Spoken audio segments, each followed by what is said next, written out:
here to call upon the Governor, Murphy, to enact a moratorium now on all of the 14 or so fossil fuel projects in the state that have been proposed, a few that are under construction, a bunch that are in the process of being looked at in terms of getting permits. And we are doing this action about a week before the very big and very important global climate strike that's happening all around the world next Friday, September 20th. I'd like to ask Cassandra Worthington to come forward. Cassandra is a resident of Roseland. I live at Knob Hill in Roseland. My apartment is 2,000 feet from the gas compressor.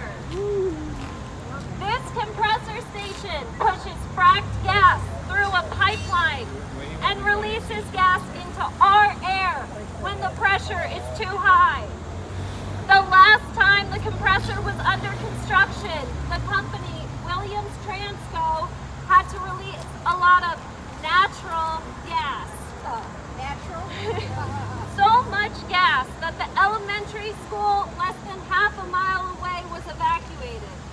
The gas in the compressor is being pushed through a 60-year-old pipeline.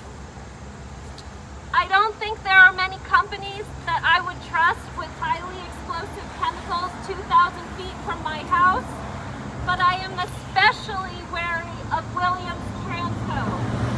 This company does not have a good safety rating when it comes to accidents and explosions.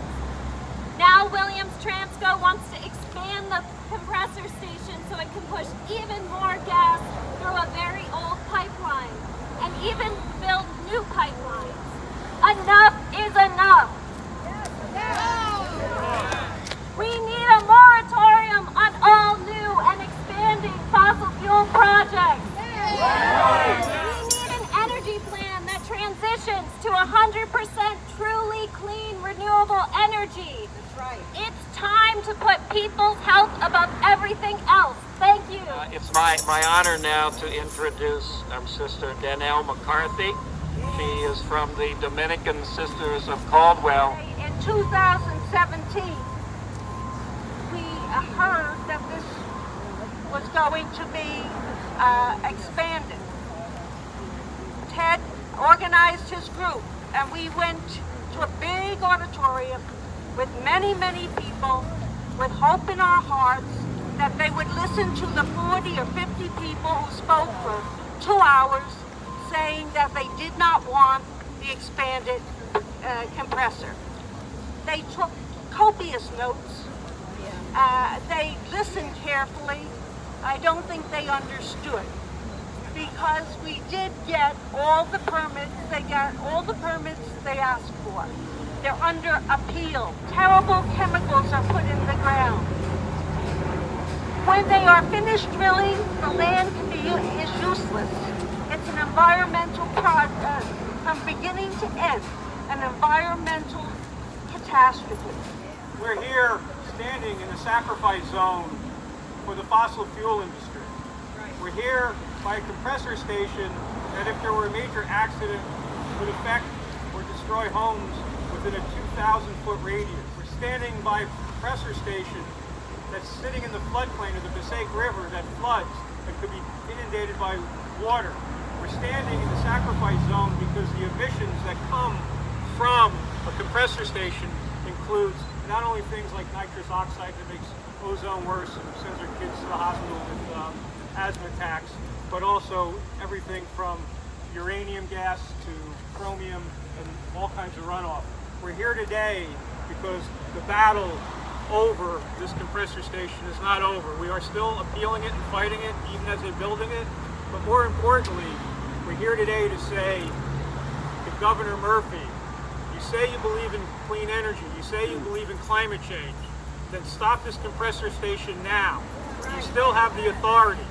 Williams Transco has not paid any attention to what the environmental issues will be from doubling this compressor station, but they also haven't paid attention to the common sense of it. This compressor station is used 10 times a year, only at high peak times.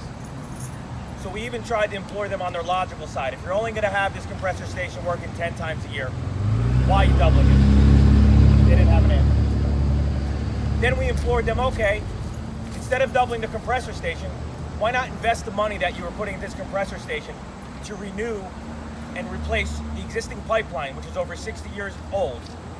You see what happens with old pipes that carry gas and other things. Why not invest the money in the pipeline to make sure everyone along that pipeline remains safe so that there's no leaks? Because God knows what can happen if a pipeline leaks underground and people aren't aware of it. No matter what we went to them with, they didn't want to hear anything but doubling the size of the compressor station. It's simple. It comes down to money. It comes down to money, and that's the only way we can reduce it. But the town has joined both the county executive, former Governor Cody, our new representative, Mikey Sherrill, John McKeon, huge environmental advocate, Mila Jacey, in helping Mr. Glick contact the people we need to contact, regardless of how late it is in the fight, not to give up the fight and continue to fight what Williams Transco is going. No more exploding trains, no gas pipelines through our town. No more exploding trains, no gas pipelines through our town. No more exploding trains, no gas pipelines through our town. They'll be gone forever and ever. Going to change the world. No compressor stations, no gas lines through our town. No compressor station.